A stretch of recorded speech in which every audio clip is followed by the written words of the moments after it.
Magandang buhay, mga kasimbahay. Panibagong araw na naman upang tayo ay magnilay. Samahan ninyo ako, ating pakinggan ang Ebanghelyo sa araw na ito.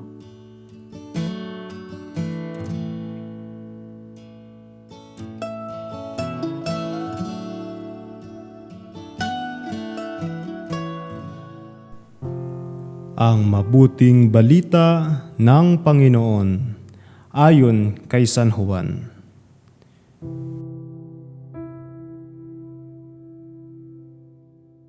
Malapit na ang Paskwa ng mga Hudyo, kaya't pumunta si Jesus sa Jerusalem.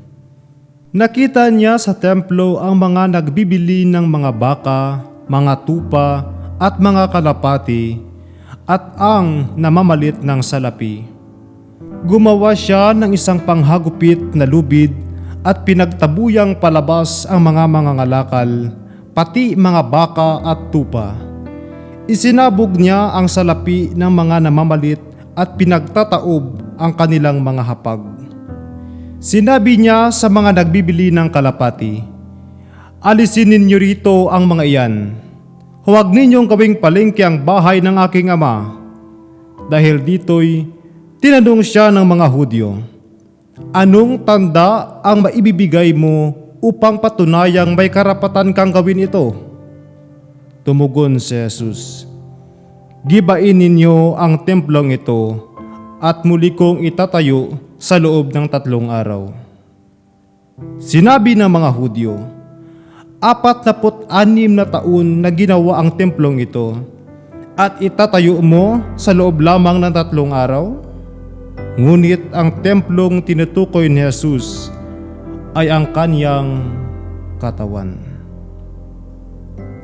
Ang mabuting balita ng Panginoon. Pagsasadiwa.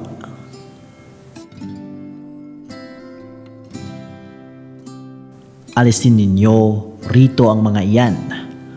Huwag ninyong gawing palengke ang bahay ng aking ama.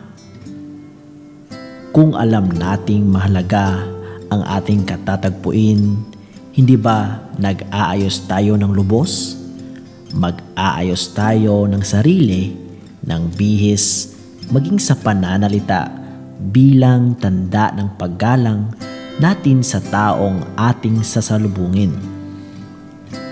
Kung tunay ang paggalang natin sa Diyos, ay igagalang din natin ang tahanan niya, ang templo, ang simbahan. Paano tayo magbibigay galang? Alalahanin na ang katatagpuin sa simbahan ay ang Diyos. Kapag alam at malinaw sa atin ito, tiyak na ihahanda natin ang isang malinis na puso at maging ang kasuotan sa ating pakikipagtagpo.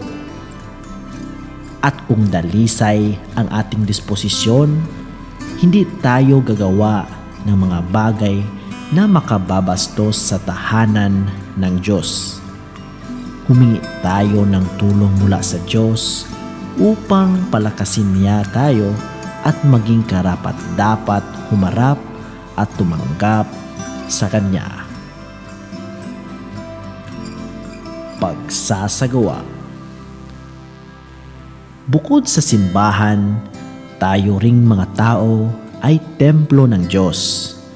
Nawa magbigay galang tayo sa bawat isa dahil ang Diyos ay nananahan din sa ating mga puso.